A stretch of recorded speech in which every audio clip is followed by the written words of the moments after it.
To listen to Triple Click, you have to drink this special potion. I don't know how it works. Nobody does. It's magic. Welcome to Triple Click, where we bring the games to you. This week, we all played Return to Monkey Island, a legacy sequel, or legasequel, to the long-dormant Monkey Island series, with the original game's writers back at it, writing jokes again. I'm Maddy Myers. I'm Jason Schreier. And I'm Kirk Hamilton, and hello! Hello to my two favorite gamers, Yes. two favorite podcast co-hosts, really two of my favorite people. Lowercase g gamers. Yeah, lowercase Always g. with the lowercase g. All the other letters uppercase. And lowercase p people. Yes. Yeah, that's right. Because people has also got some weird connotations around it that we are trying to get away from. Gotta be careful. We're trying to, you can't call human beings people these days. Oh my It's true. God. Lowercase. You never know. We really like lowercase letters. Yeah. Here at Triple Click, don't we? Yeah, it's all lowercase. Yeah, just like Maddy's Twitter feed, it's all lowercase. Yeah, I try to get rid of the capital letters because I just want people to feel casual and relaxed. It's true. You want us to feel like we're chatting on Instant Messenger in the 90s. Yeah, It's just and I want casual them vibes. to feel like we're their friends in real life, and Sure, there's of no course. separation between us. And if you just can't get enough of having no separation between us, have you considered paying us? No separation between your wallet and us. Oh, man. We are your real friends who you have the option to pay. I mean, you don't have to do that. We'll just give No. you the show for free. We can and we do. We will. But, We're cool like that. But we also have this other additional option. Like if you go to MaximumFun.org/join, you can become a Max Fun member and you can get bonus episodes. I mean, how could you not? Honestly, the bonus episode this month, really good. Getting rave reviews all around. We talked about It is. formative childhood games. We each picked 5. I will not reveal any of the picks, but the Discord is alight. The Triple Click Discord is alight with discussions of the games. Fascinated by it. Loving They are, it. it's true. And Good stuff. It was a fun fun topic. That's It a was. fun It was a thing fun to talk conversation. about. Fun. We might have to do a part 2 of that sometime. Yeah, and it's always fun getting nostalgic. We might, because I had a lot of honorable mentions that I didn't get to. And it's been fun to see people in the Discord sharing their own examples. And if you want to know what our examples were and what everybody's talking about, there's only one way to find out, and that is MaximumFun.org/join. Becoming a member, getting all the bonus apps. There's a whole bunch of other ones. But yeah, I just noticed that in the notes it says that Jason has something to say up top, and now I'm completely distracted and overwhelmed. Jason, please Yeah, don't this have is another really surprise. important. Please, I can't. Every now and then I wake up in a cold sweat at 2 a.m. thinking to myself, how am I going to surprise Jason and Kirk? Just panicking. I can't do this, man. You can't just write Jason thing in the notes and have that be acceptable It's true. anymore. It's true. We're all kind of traumatized at this point. Okay, first of all, this is not a surprise. Don't worry. No, this is not. I do not have another baby to pop up here. Okay, good. Maddy, if it helps, you have a lot of time because you basically have until this podcast comes to an end, and I don't think Right. that's going to be anytime soon. So you have Great plenty point. of time. My thing is actually I have to I have to correct the record about something that happened last week, which I've been getting a lot of messages about, which is that Maddy, you said champing at the bit, and I was did. like chopping at the bit, and of course I've gotten a bunch of messages saying like. Jason, Maddy was right. Like, why'd you correct her? Like, you're such a Irony dick. is Some of dead. them were, Oh, some of them man, were irony nasty is dead. messages. Yeah, Okay, some people so are mad at you, and they're like, how dare you? I just want to explain. First of all, I mean, I think it's actually a good standalone joke to be incorrectly corrected, like correcting Yeah, someone I mean, incorrectly I thought it was funny. about something that a lot of people always get like confused. But second of all, the reason I said that, and I actually expected Kirk to edit it out. The reason I said that is because I had thought that Kirk, that was your bugbear, like the chomping champing thing. Because I remember you talking about that in the past and always like Right, I've jumping talked on about it. You've like brought it up in the past. So Sure, I of course. expected you to be like, no, it's champing, and then I was going to derail the conversation just by like trolling you a little bit about that. But you didn't say anything. I avoided feeding the troll. Well, that's why I count that as expected a you great to edit it success. out because it was just dead air after that. And so, The funniest thing is that actually so that was kind of crosstalk, and I edited it in. I made it clear because I got the joke. Sure I thought to it was get it very in. funny. Okay. Well, and you can hear Maddy laughing, and I think you guys have even talked about this on the show before. And to me, it really clearly came across that you were jokingly correcting with something you knew was incorrect, and then Maddy was laughing, which understanding the joke. I mean, maybe because we're all so annoying that we all know the correct term. So Yes, like to us, definitely. it's hilarious to do a Yes. purposefully wrong correction. But like to the average listener, they're just like, why did Jason say that? Right. People are just like, oh my God. When it's Jason. how dare this man correct a woman with the wrong thing? Yeah. They thought I was Yeah. Also, it was mansplaining. very Yes. sexist. So that was How could crazy. you? Oh, wow, man, that's okay, pretty well, funny.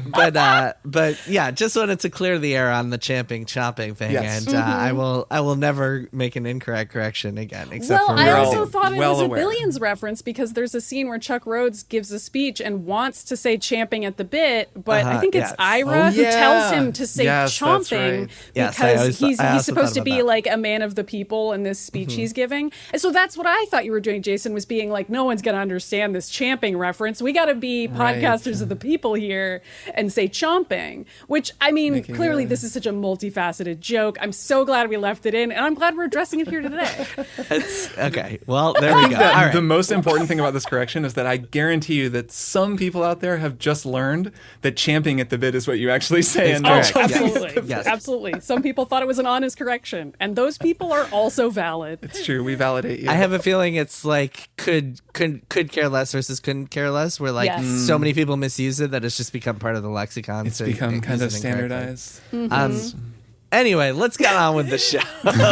Or should we just talk about English idioms for the next hour or so? I don't know. We might because of the topic of we the could. show. We could talk about That's English true. idioms quite a So- bit, in fact.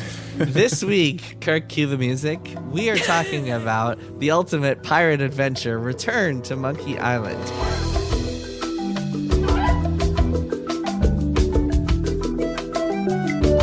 A video game, a charming video game that just came out a couple of weeks ago for PC and Switch, I believe, computers and Switch. And it is the return of the Monkey Island series. This is a game designed and written by Ron Gilbert and Dave Grossman, who are the lead designed and written, I should say. Although I believe they wrote all of the dialogue and designed most of the puzzles, so safe to say they designed and wrote it. And these are two of the original Monkey Island creators. Monkey Island, of course, is a legendary LucasArts point-and-click adventure series that we talked about in an episode called "What's the Deal with Monkey Island?" that you can go listen to if you're not familiar.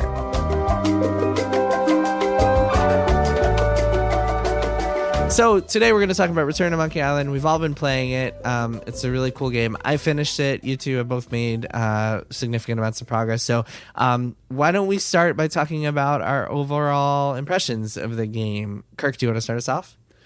Sure, I love this game. Surprise, surprise, I love it. It's cracking me up. It's making me feel really nostalgic, but in a wonderful way that doesn't feel manipulative. It just feels like a beautiful thing made by people who made a beautiful thing that I liked 30 years ago, and they love the thing that they made as much as I love it. And it has this kind of joyful, positive energy to it that, I'm just finding it to be this really just pleasing, funny, wonderful game. So those are my overall impressions. Beautiful. How far are you? Just so we Oh have yeah, context. I'm like midway through Act 2. I'm on LeChuck's ship. I think I'm currently trying to make the potion that will lead us to Monkey Island. So we're en route to Monkey Island. It feels like the story is kind of coming into its own as its own story, since after leaving Melee Island, that felt a lot more like a lot of callbacks, since Melee Island features so prominently in the first game. And that's the one I'm most familiar with. Maddy, what about you? Overall thoughts? I am in a similar spot for what it's worth, although I'm just past the part I think you are at, Kirk, onto the second part of the potion plotline that I won't spoil for you. I think I'm at the very start of that. So Okay. I've learned what I need to do to make the potion, which actually involves going somewhere else to make the potion, and that's what I'm about to go do. And I love this game. I was a little nervous going in because the only Monkey Island game I know is the very first one. And I had recently rewatched the whole Let's Play of it and talked on this very podcast about how hilarious it was. And I was like, but I haven't played all these other ones. Am I going to not get the lore or whatever? It so doesn't matter. And I feel like this game is for anyone else in my position because the characters are all going back to the exact same place. And also the running joke is the fact that the secret of Monkey Island is never really revealed at any point. And in this game, all the other characters keep clowning on Guybrush for not having ever discovered it, even though there's a whole game called that. And one would imagine he would discover the secret of Monkey Island at some point in it, but he just kind of doesn't. And that's great. But also seeing all the locations again and all the same characters, like the Sword Master is back and now she's the governor. And I feel like I'm sure there's stuff I'm not getting, but I'm laughing so much and enjoying myself so much. I started being like, should I just start writing down all the good jokes? Because I'm going to forget what they are when we do the podcast. But no one wants to listen to me reciting jokes. No one needs me to be like, and here's another funny one. But for real, let me explain why that's funny. But there's so many great ones that I'm just like, I love it. And I can't recommend it enough. It's so, so fun. It feels very much like a game. So I finished it. So I'm ahead of you guys. But it feels very much like a game that's made by people who are at the top of their game, who are masters of their craft. And you can feel it in so many different ways, in the puzzle design and the writing and the humor and the jokes and the way it looks and feels. I know there was some controversy over the art style, but like, even if you think the screenshots don't look weird, in when you're actually playing it, it's gorgeous. It looks beautiful. It's so cool. To play. It's so fun. It really feels like people who have been making adventure games for 30 years, like coming back to do this. So if the first Monkey Island was a game about, and there's a whole meta layer to this, a game about like people trying to be game designers, same way Guybrush is trying to be a pirate. This is a game about this grizzled guy who is just coming back for one more shot at it, who's like, there's maybe some unresolved plot threads here, maybe some kind of some things that I've left undone, a to-do list that I still have to check off, some tasks I still have to accomplish. And it explores that in some really interesting ways. We won't talk about the ending because you guys haven't actually gotten there, or any of the stuff that happens in the latter half of the game. But something that Kirk has already noticed that becomes a broader theme is how Guybrush just leaves this trail of destruction in his wake. That everything he does just causes havoc for people, and that to me is super fascinating. I'm sure there are all sorts of ways you could read into that as a metaphor for game development and the havoc it causes. Just to explain, I know we weren't going to just tell jokes, but to explain probably the funniest Act 1 sequence to people, to give a sense of why I texted you that. I just texted Jason, I really like how this game is leaning into Guybrush as agent of destruction. Yeah. There's an early sequence where you have to create a mop so that you can get a job on LeChuck's ship, because you have to get to Monkey Island and he has the only ship. So you learn that to make a mop, which is a very cherished item and a very powerful artifact, you have to kind of go on this quest. There's a whole quest. And you have to go up to the woods from the first game that you had to navigate with a map that you would get lost in. And this time you're doing it to find a tree that you're going to cut wood from to make a mop. So you find the map, you go through the woods, and he comes upon this beautiful glade with all these little animals, these Disney animals, like living their lives, a little deer and a little squirrel. And there's this huge, majestic tree lit by, the moonlight coming through the trees. And you have this little knife that's really, really sharp and is very useful. And you click the knife on the tree thinking, he's going to go and cut a branch off and make a mop. And then this cutscene plays where he basically, it's not showing it. It's basically things flying across the camera, but you're not seeing what's happening, and this horror music is playing. And then it cuts to him, and the whole field is just destroyed. Like it's just become this like apocalyptic zone of death, and there's just branches everywhere, and the animals are all crying and traumatized, and he has his stick, and he's just absolutely destroyed everything. And I think I was on the plane when I was playing this, and I was like laughing my ass off. It was so unexpected and so funny and so perfectly in line with Guybrush's character. Mm-hmm. Yeah. It's so funny. Yeah. Similar things happened in previous games that Ron Gilbert did. Just for some context, by the way, in case you have not listened to What's the Deal with Monkey Island, which you should go do. Yes. Ron Gilbert and Dave Grossman, although they were kind of consulting on some other games, really they just worked on Monkey Island 1 and Monkey Island 2. So the games since then, Curse of Monkey Island, Escape from Monkey Island, and Tales from Monkey Island are mostly other people. So this is them returning to something that they literally did 30 years ago. Right. And in Monkey Island 2, remember there's that great scene. Actually, a lot of this you see in the museum as reminders of all the destruction that Guybrush has caused. The hipster curator is hilarious. He's hilarious. He's good. So funny. Guybrush, at one point in Monkey Island 2, a puzzle requires you to put up a wanted poster for Kate Capstone, who is like this just a glass bottom ship like captain, and you get her arrested for just to advance your own like agenda. Like just this innocent woman is in jail because of you, because you just put up her poster like as a wanted poster. It's so twisted. When it's basically listing crimes, and Guybrush is like, actually, I did that. Yeah, I did that too. I did all those things. Yeah. Actually, I just put her and he's like, picture I on. just changed the name on the poster to frame her. And I mean, this is one of the things about the humor that really works for me, is that the curator responds by calling attention to how ludicrous every scenario is in the game, which is most of what his jokes are, where he's just like, that would never work. Like, it's absurd to even imagine that. And Guybrush is like, well, yeah, but that is what I did. And the curator's just ignoring him like, I'm just going to ignore you because what you said doesn't make sense. And that's what most of his lines are. But I just feel like we're in this post-Deadpool world where like breaking the fourth wall is really annoying usually, because the character's usually making fun of the structures around them and also kind of making fun of you for enjoying them, which is fine. I like Deadpool. I've read a lot of Deadpool comics. Don't write in and tell me that I love the guy, but Guybrush is very different in how he breaks the fourth wall, and so are the rest of the characters who also have the ability to do it. It's not just him, in that it's as though everyone is saying, this is a game and that means it's fun. And we're all participating in this fun thing together. And we're celebrating how fun and silly it is, as opposed to being mad at it or making fun of it for being unrealistic or something. It's just like, no, this is silly. And that's what's so great about it, is that this is a video game. I don't know. It just really works. The first game and famously ends with Guybrush and Elaine saying, never pay more than $20 for a computer game.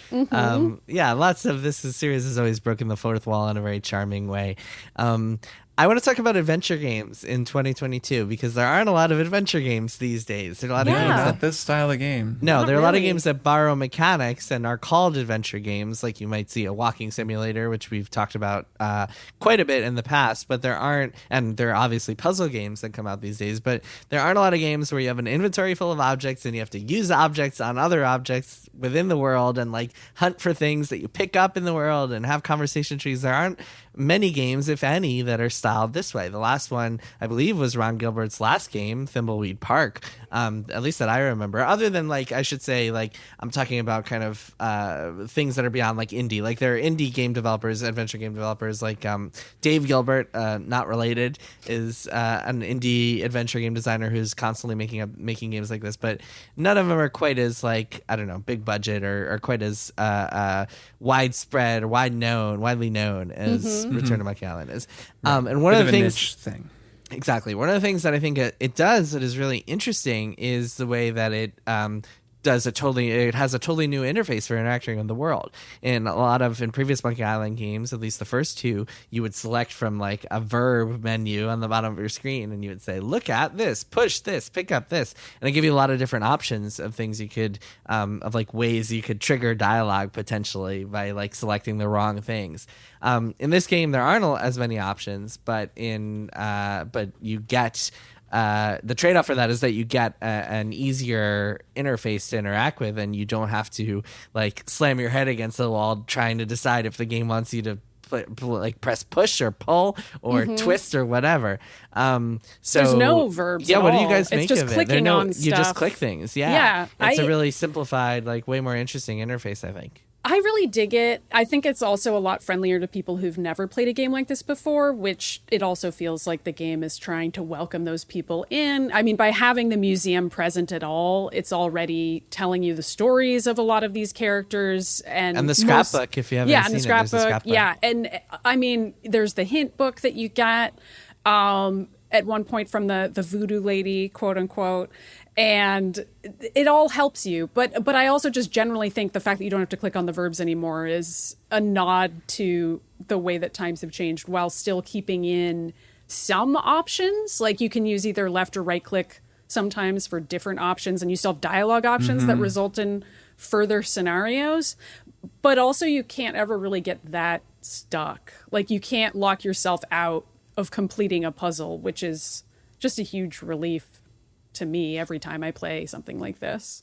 Yeah, which was always the case. That was like the whole LucasArts thing, was they didn't lock you out. But yeah, well, so another one of the interesting things is, so like you were saying, you have the left click and the right click option for a lot of the things that you might highlight in the world with your mouse. But also it'll kind of like walk you through Guybrush's thought process as he's looking at each thing. So like you'll look at like a chicken, and it'll be like, oh, I don't want to scare the chicken or something like that. Or like it'll say, instead of just saying like poke chicken or interact with chicken, it'll actually talk like, so it winds up being like adding humor to that as well, which I think adds just a whole new level of charm and enjoy it, like making the game enjoyable. You're really rewarded for clicking on every single thing you see. Like, a lot of the jokes are quite funny. I mean, obviously they get repetitive if you click too many times. You don't want to just click over and over, but you pretty much want to click every single thing you see, and that is so satisfying.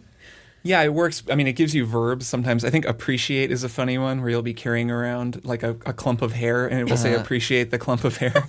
So it's kind of giving you verbs, but they're generated to be even funnier because they're specific to each thing. Right. And then, there's always, it's the style of humor. I think I talked about it in our What's the Deal with Monkey Island, but it's very much a Gilbert Grossman kind of humor, where you can continue to pester someone about something when they give you a no, and they'll keep giving you new options. So, and the verb changes each time. So it will be ask someone if they'll join your crew, beg someone to join your crew, like really beg someone to join your crew. I think at one point there is ask someone to do this, dare them, double dog dare them, triple dog dare them, and you get new lines of dialogue each time.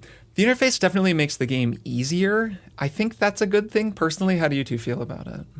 Yeah, well, having completed the game, I actually still got stuck on a couple of puzzles, and at least one of them I had to use the hint book. So the hint book in the game is fantastic. I've used it plenty of times. I have no qualms about using it if I feel a little stuck. I don't have time to wander around clicking on things. Same. But it's great because it gives you these tiered hints that are specific to every puzzle and each step you're in, and very, very helpful. And I also appreciate the quest log that tells you exactly what you're trying to do, which wasn't present in the earlier games. So I always know what I'm supposed to be doing. Yeah, so I've never felt like the point of these games is to be super challenging, because when they are super challenging, it's usually because they're frustrating, and it's very rare to have a challenge in an adventure game that ends with you, like once you finally figure it out or look it up or whatever, that ends with you feeling satisfied. Usually you're like, come on, like how was I supposed to think of it? That's extremely true. So in a game like this, I find that like it's better to skew on the side of too easy, and I actually think this game has a perfect balance, and it feels really good to me, even if it does skew towards the easier side of things. The downside, I actually think about the new interface.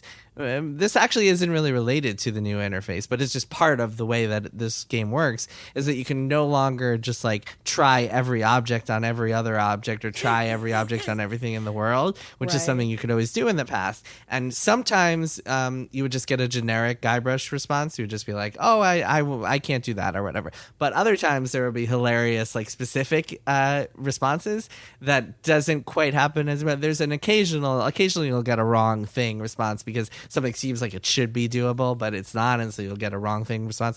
But not quite as many options as there have been in previous adventure games. Right. To explain how it works to people a little bit is just that you'll select a thing from your inventory, and then you can just kind of cycle it through every possible thing in the screen you're looking at, and they'll mostly be kind of X'd out if you can't do anything. Exactly. And then occasionally it'll light up, and that's when you know you can use it. So it gives you a little clearer feedback, I guess, which makes it feel a little more limited in a way that's generally good, but does remove some of that stuff you're talking about. Yeah, I don't have a problem with it. And as you guys will see, the game opens up and gets more elaborate. I was actually worried when I was where you guys are. I was like, oh man, so we're getting on the ship and then we're going to Monkey Island, and is that the whole game? But no, there are 5 acts in this game. And when you get to Act 4 I would say is the closest to like a real big, like meaty Monkey Island experience.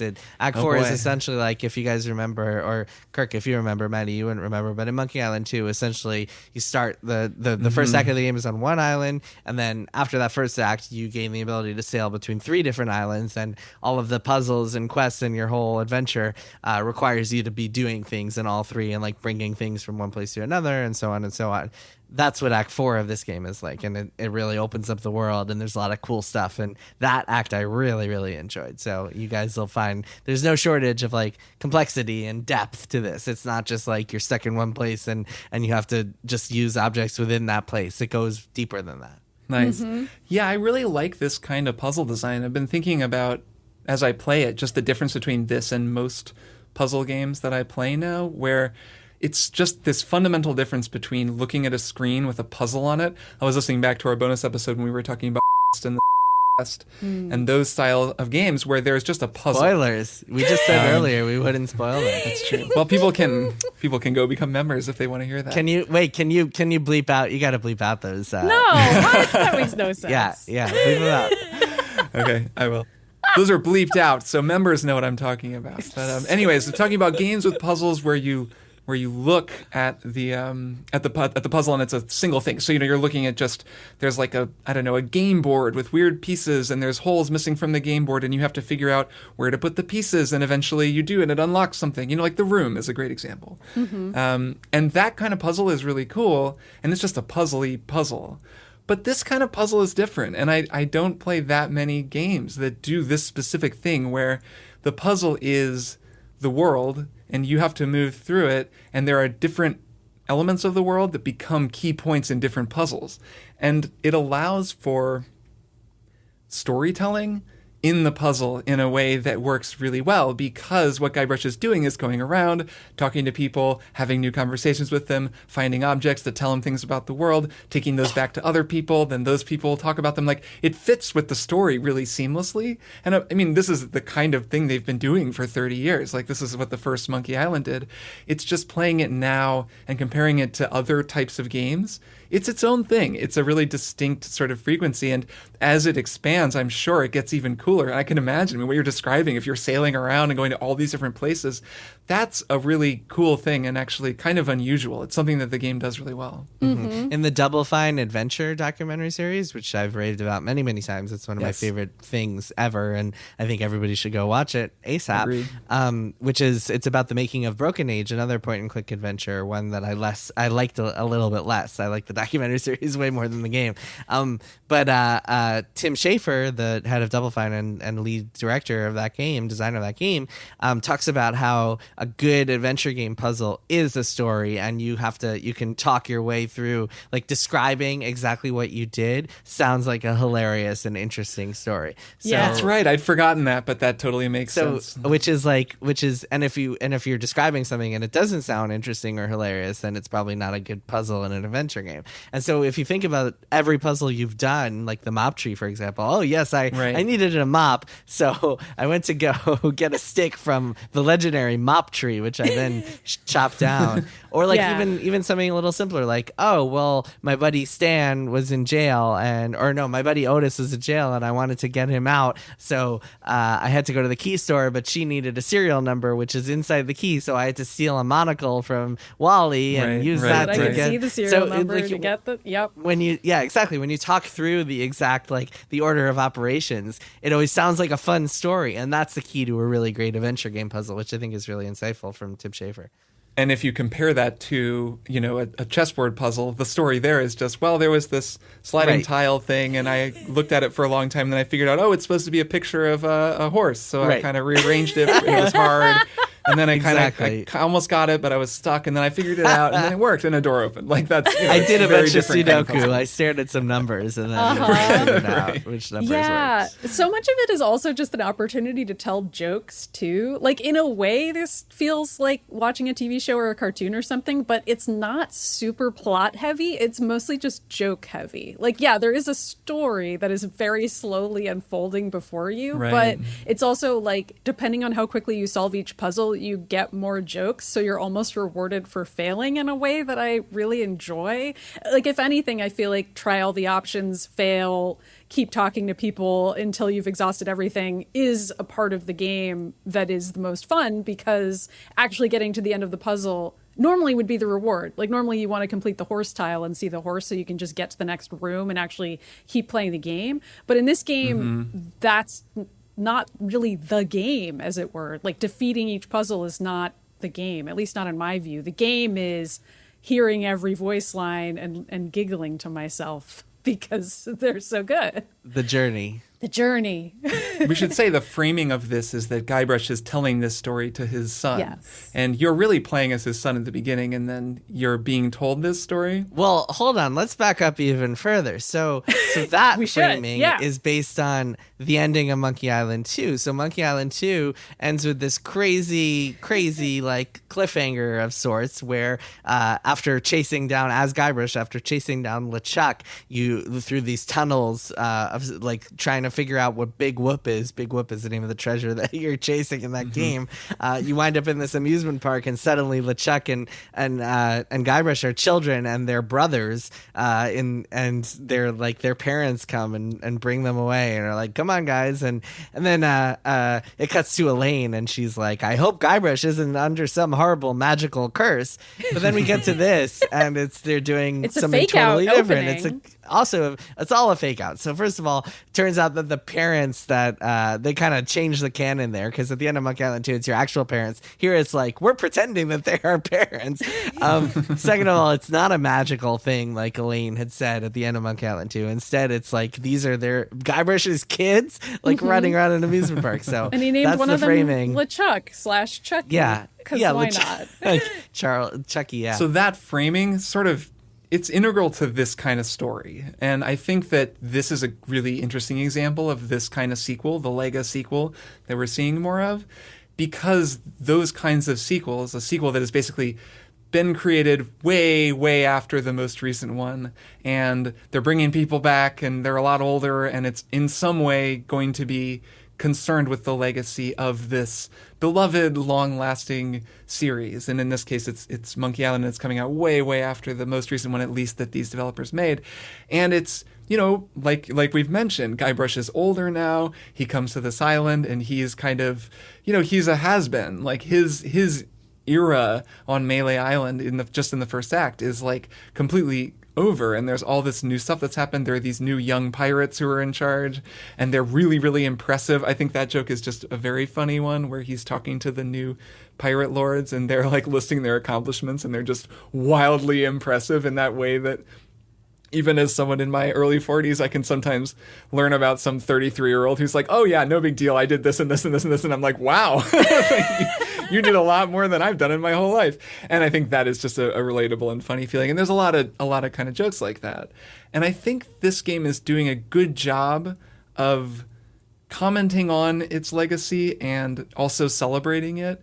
And I just think it works really well. I've been thinking about what makes a good one of those versus a bad one. I would say, to look at things we've talked about, The Matrix Resurrections is an example of a good one. I think that was also very concerned with its legacy and very meta, but it was interesting. We actually talked about that on a Beans cast.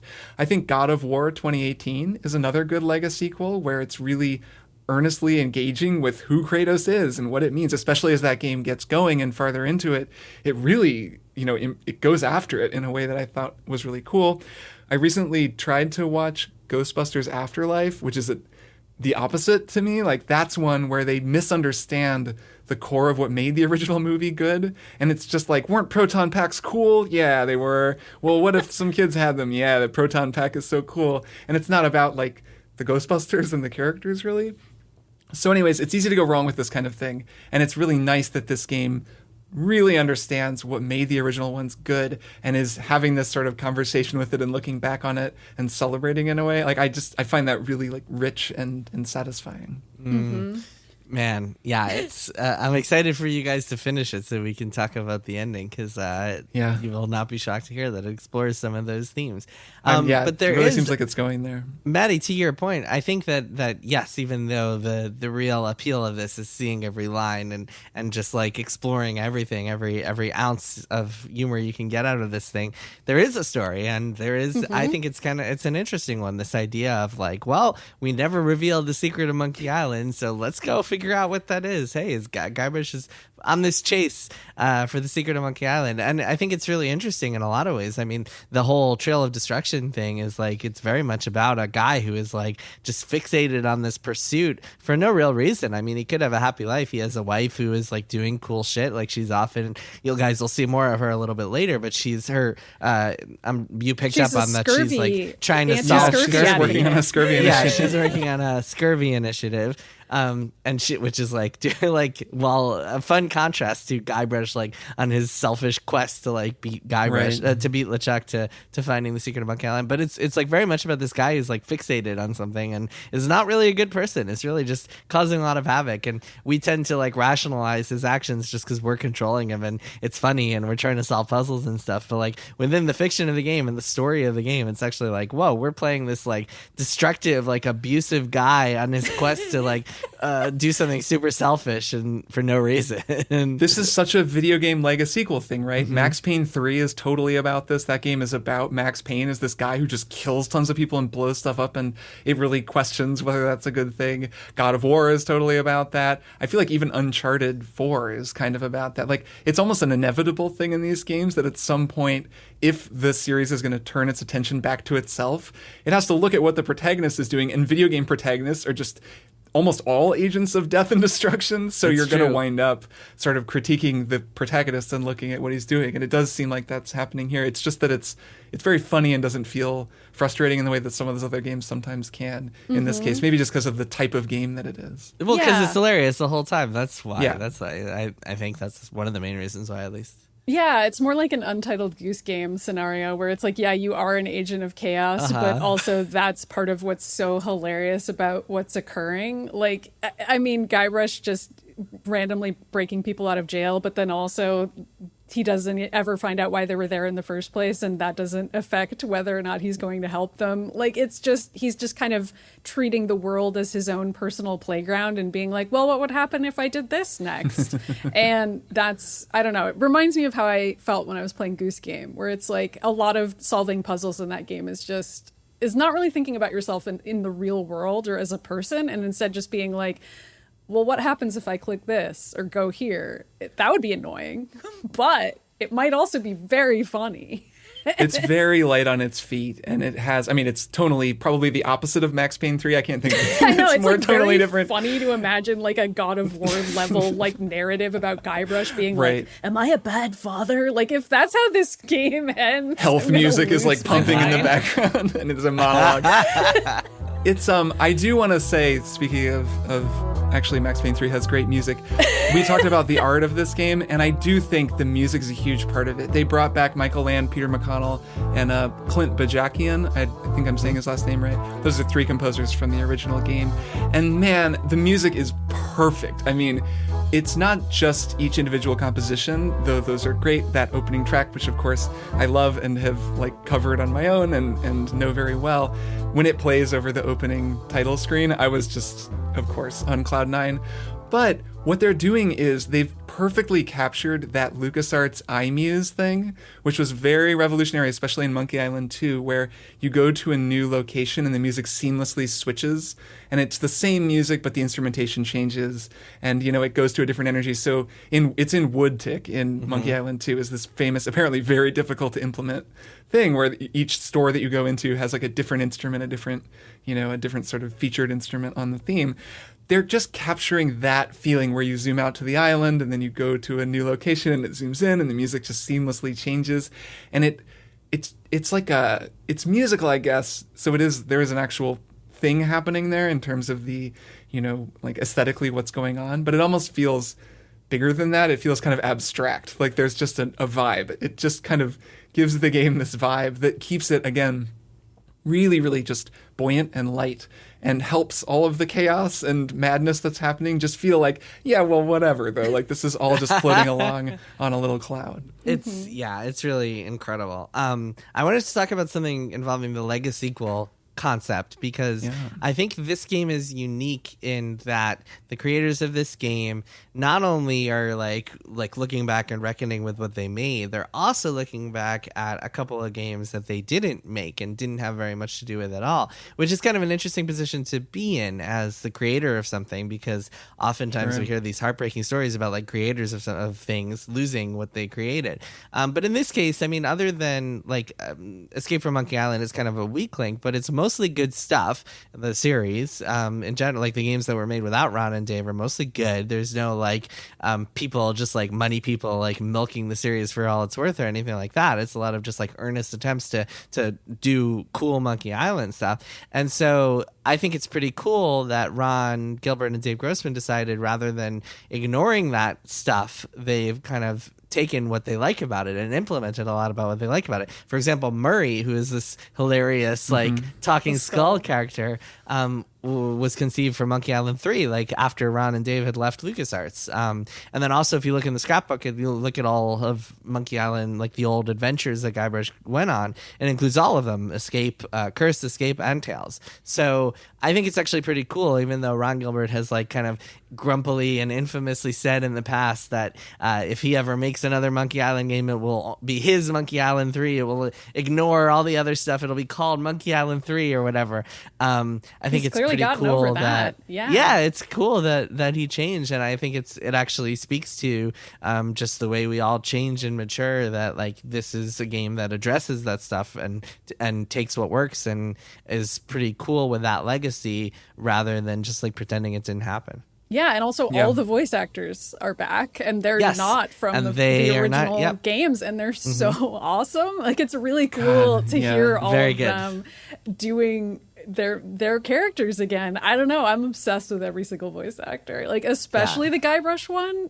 What's his name? Dominic Arnetto, something like that. He's perfect. There's never been more perfect. I don't even know how he does it.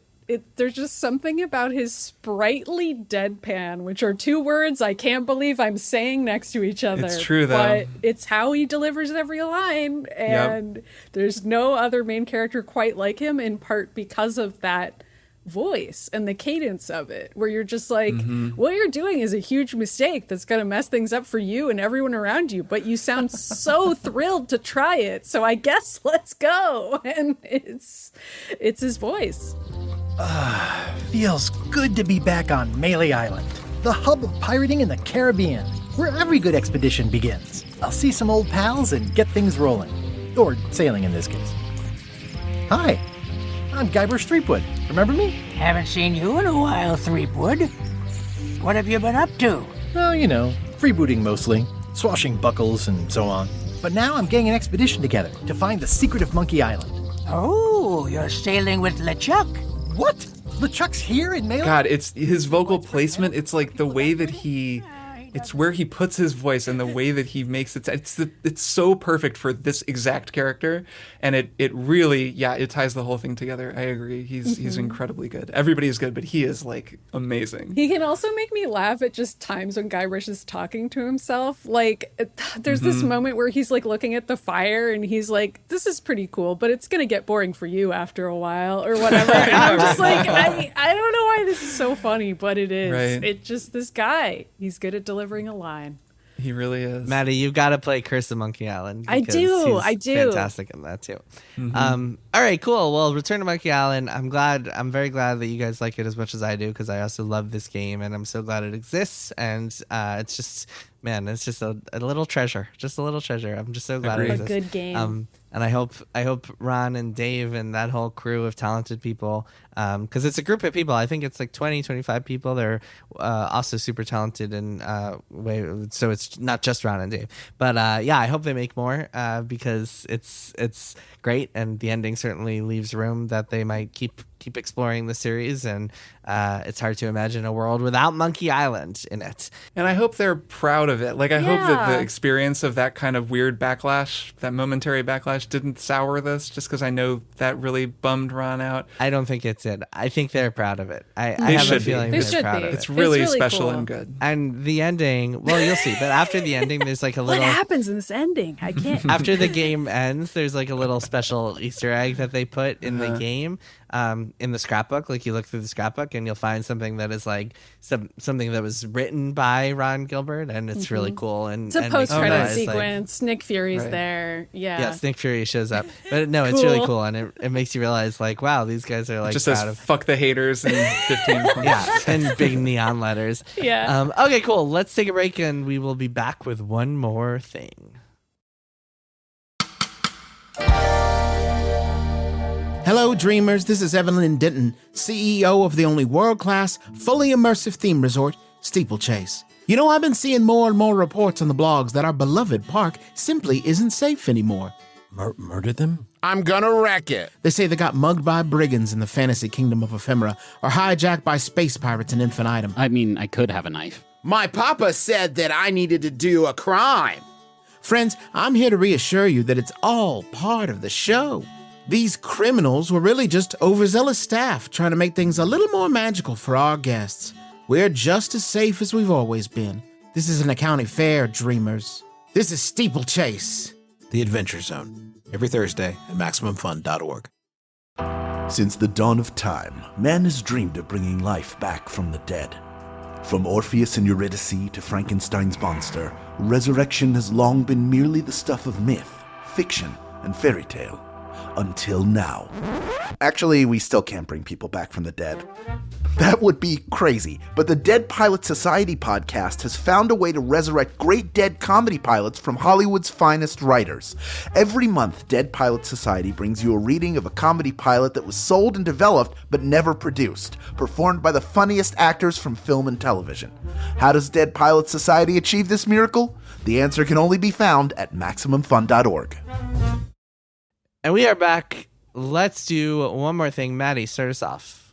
Sure. So I'm only playing good video games all week this week. So I did return to Monkey Island, and I decided to play a different, really good video game Dante's that I've Inferno played 2. before, and it's called Dante's Inferno 2.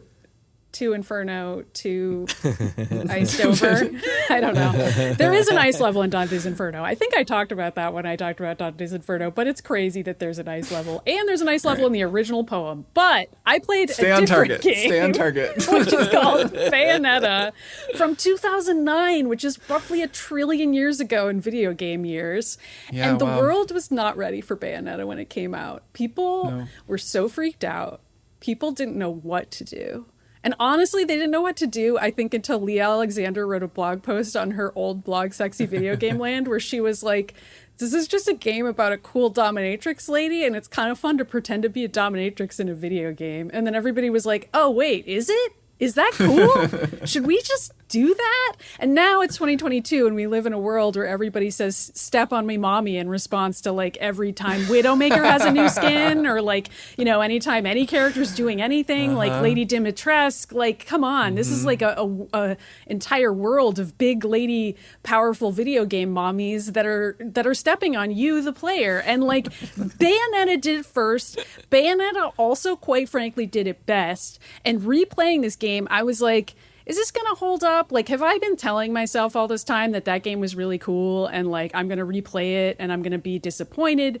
Not at all. If anything, I'm like, this game didn't get enough credit when it came out. It's so funny. It's so joyous and exuberant in its portrayal of like a cool dominatrix lady. And it is just so unabashedly like, not just sexual, but also just like having fun with the ideas of the main character being like a bad girl, like a villainess. Ordinarily in another video game, she would be the villain that you fight. And in Bayonetta, you are a witch who's fighting against angels and God. You're fighting God, Jason. You should like that part.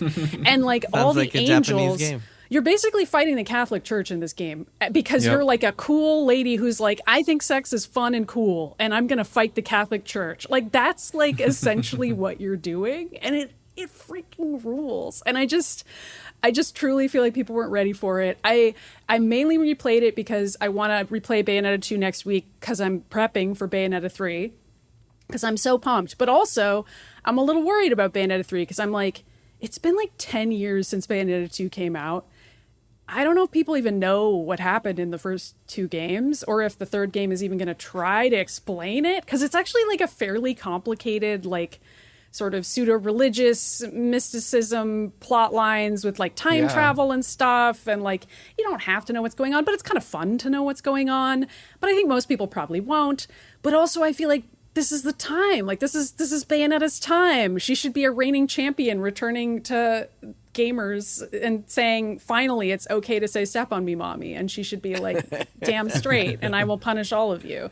Like, I want her to succeed and I want the game to be good, but I'm also like, maybe it's too late for her. So anyway, those are my thoughts. Does she ever actually say "step on me" or no? People say "step on me" other to her. People basically do. There's like a guy, Right. Luca, who's obsessed with her for the whole game, and it's never consummated. I mean, he's sort of like, I think the player character stand-in, where he's like the sub who's like constantly following her around, being Right, like, he's "You're Simps so Bayonetta." cool." Yeah, he simps Bayonetta, but like before, people were saying simping all the time, and she just kind of makes fun of him. I mean, Bayonetta is like sort of coded as a queer character. Like Kamiya's tweeted about how Bayonetta and John are the couple, the two lady witches in the game. He's like, maybe jokingly said they're a couple, but like maybe not. Like I'm choose to believe that they're dating, and I don't know. So anyway, that's another layer. She's also maybe gay.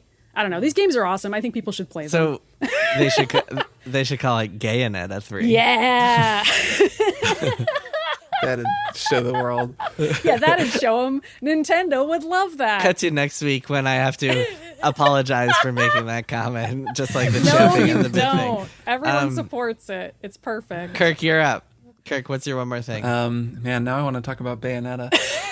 My one more thing is a movie that I watched with Emily's folks over the weekend called The Big Chill from 1983, which I had never seen, and is kind of a one of those, I don't know, put it in the hall. It's in the pantheon movies, but I just had never seen it. Have either of you seen The Big Chill? No, it's like a Gen Xers hanging out movie, right? It's actually a boomers hanging out movie. Oh, right. But yes. Okay. So this movie is written and directed by Lawrence Kasdan, who you may recognize from one of the screenwriters from The Force Awakens. One of the reasons that movie is very funny. Also wrote Raiders of the Lost Ark. There's actually a little Raiders of the Lost Ark Easter egg in The Big Chill. And it was co-written with Barbara Benedict, who's another screenwriter. Didn't he also write Empire Strikes Back? I'm surprised you mentioned Force Awakens. Oh, well, that was most recently. Yes, he wrote, did he write Yeah, Just Empire? I think he wrote Empire. Yeah, I think he was with that. That's why Empire is considered the best one. A lot of people think that. And he I think was that's like, why they brought him back for Force Awakens. Yeah. Well, and Empire was also directed by someone else whose name I'm forgetting, but it was not directed by George Lucas. Mm-hmm. Bing! Empire Strikes Back was directed by Irvin Kershner, and the screenplay was by Lawrence Kasdan and also Lee Brackett. Bing! Anyways, yes, Lawrence Kasdan, like a really happening screenwriter in the 80s, and also a director, which I didn't know, and I didn't know he directed this film. This is a really interesting movie, and I do recommend watching it. It is a kind of one of those generational Rosetta Stone movies that I think was really important to people who were maybe around our age in their mid to late 30s, early 40s, back in the early 80s, which is a very different time to be that old. And also that is like the baby boomer generation. It's a movie about a group of people who come together because one of their friends dies by suicide. And he's never shown, apparently Kevin Costner provided the body and then was never cast in the movie or like shown and then didn't give a credit. So it's this uncredited performance. At the very beginning, you just see like his hands, That's a couple funny. of other things. So they all come together for the funeral, and then in the aftermath, they all kind of are reconnecting. So it's a group of people who you learn over the course of the movie. It's like 15 years after college. And in college, which would have been in the late 60s during the Civil Rights Movement and the Vietnam War protests, they were big activists, a lot of them. And now they're at this sort of southern home of one of the characters played by Kevin Kline. And they wind up spending the weekend at this house. And the whole movie is just conversations between different combinations of these people in this house over the course of a weekend as they all kind of find out who they are. And through context, you learn who they used to be, and they explore their relationships. It's got a great cast. It's like Jeff Goldblum is in it playing this creepy dude. It's young Jeff Goldblum. He's great. Glenn Close is in it. She's got a couple great scenes. Kevin Kline, like I said. Tom Berenger. Back when it was, I think people were pretty sure Tom Berenger was going to be the biggest star ever, and he kind of never got there, but he's in it as well. William Hurt, who's a Hey, It's That Guy that you've seen in a million things, is in it. So it's a great cast. A lot of other people as well. And it's just such an interesting movie. I was trying to find like essays about this movie or things that I could read about it because I was having all these thoughts, especially the music. This movie has an amazing and famous soundtrack that's almost entirely black music from the 1960s. So it's like Killer, Aretha Franklin, like Temptations, Marvin Gaye, Smokey Robinson, all of this soul music where the cast is entirely white characters. And they're talking about basically how they all kind of sold out and joined the bourgeois of like, you know, they're all wealthy or they're all doing pretty well or famous or making money. And they kind of abandoned the principles that they were protesting for in the 60s. And the whole story it's kind of reflected in the contrast between this music from their youth when they believed in something, when they were fighting for something, and the reality of their present day life, where it's this kind of disappointing, compromised adult reality. And I think there's something really interesting there that maybe wasn't even intentional or maybe was. And I haven't been able to find the essay that I think would tie that all together in a way that I certainly am not prepared to do. Anyways, I thought it was like a really interesting movie. I thought it's well made and fun to watch, and also just raised a lot of questions and had me having a lot of interesting conversations after it. So I recommend watching it if you're feeling like, you know, something a little bit different. So that's The Big Chill, and it's streaming various places. It's from 1983. It's very easy to find. Interesting. Cool. All right, I will close this off. My one more thing is a book called Fairy Tale by this little lone author, this little guy, this guy you might have heard of, called Stephen King. This is Stephen King's latest book. I've been reading through it. It is fascinating. As you might expect from a Stephen King book, it's very good. I have a couple of thoughts that I'd like to share with you guys. So the concept of this book is the main character is this boy who named Charlie, who winds up through a series of events, winds up taking care of this old man. And this old man has this big secret, which is like a portal to another world that is like a fairy tale world. And Charlie goes down that rabbit hole and discovers all sorts of crazy stuff. But before he even winds up in the fairy tale world, the first 200 pages are just like classic King in that it's the most gripping yet mundane story you will ever stop. So my favorite part of Stephen King books is always when he's just writing human life and nothing is really happening, or maybe a couple of things are happening, but it's just like capturing like the most like day-to-day activities and just like days and days of things like, oh, and today like I went to the store and this thing happened and then I bought a nice piece of cheese. And he's just so good at capturing that. To the point where, like, when that changed and when Charlie actually wound up in the fairy tale land, I actually, like, started losing steam with my read-through because I was so enjoying the, like, mundane stuff beforehand. That's so funny. It made me think of, like the JFK book, what is it, 2263. My favorite part of that book is when the lead character is just, like, stuck in the 50s or the 60s for, like, 4 years, and it's just, like, pages and pages of just, like, his life back then and, like, falling in love with the girl and just like that whole sequence, because Stephen King is just the master, and it's just like he's unparalleled at writing those slice of life stories. And it's so funny that he's known as like this tremendous horror author, which obviously he is, and he's called the master because he can thrill and scare people, but really his skill is just like creating characters and human stories that are just like so enthralling that you just can't look away. So yeah, man, Stephen King is so good. Also, he does, as always, he does that thing where he's like, just writing hundreds and hundreds of pages of just like nothing happening. And then like, and we'll end a chapter with, and then we all died, but that happened later. Yeah, like there's a lot of that. It was the last sentence, time like, he would. Yeah, and he would never see her again. Yes. And you're like, wait, what? A classic King thing. Yeah, like, wait, what? Where he's just like ruining his own story. And sometimes that gets on my nerves because I'm like, man, I would have liked to see that, like to know about that when it happens. But other times it works well because he's just like setting up like good foreshadowing. But yeah, no, it's so funny that like I find myself just so enraptured by his boring stuff that I don't even want to get to like the monsters and fairies and stuff. I just want to read about this guy like doing chores for this old man. It's just so good. I've been, I actually spent most of my trip reading the Tommyknockers, which they just covered on Maddy and my favorite Stephen King podcast, Just King Things. Yeah. And I haven't listened to the episode.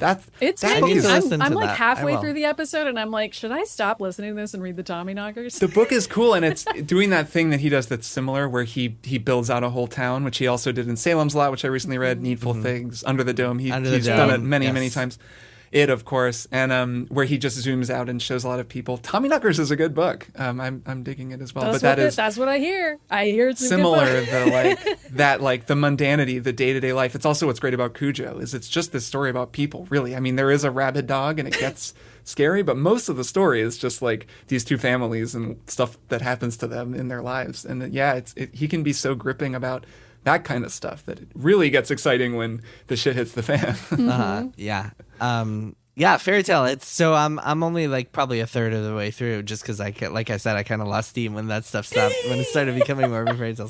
But yes, it's really good so far. I'm really enjoying it. Yeah, I'm excited. I have a hold on it at the library, so I'll get it in like a year. You'll I'm sure there's so many copies. You'll enjoy it. While you're waiting, you should read Billy Summers, his book from last year or 2 years ago, because that was also really good. Stephen King has really just not lost a step. He's in his 70s. He's still like cranking out these incredible books. Very impressive. It's pretty wild how he keeps it up. Yeah, just unlike all these other famous authors who use ghostwriters and just like stamp their names on things, he is actually writing the stuff. So yeah, just incredible. Yeah, he does the work. That is it for this week's episode. Kirk, Maddy, I will see you guys on a pirate adventure next week. All right, see you next week. Bye. Triple Click is produced by Jason Schreier, Maddy Myers, and me, Kirk Hamilton. I edit and mix the show and also wrote our theme music. Our show art is by Tom DJ. Some of the games and products we talked about on this episode may have been sent to us for free for review consideration. You can find a link to our ethics policy in the show notes. Triple Click is a proud member of the Maximum Fun Podcast Network, and if you like our show, we hope you'll consider supporting us by becoming a member at MaximumFun.org/join. Find us on Twitter at TripleClickPod, send email to tripleclick@MaximumFun.org, and find a link to our Discord in the show notes. Thanks for listening. See you next time.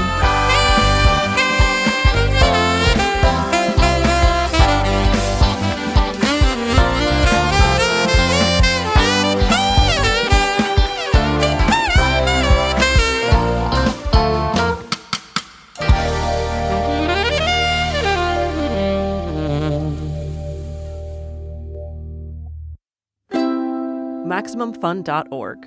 Comedy and culture. Artist owned. Audience supported.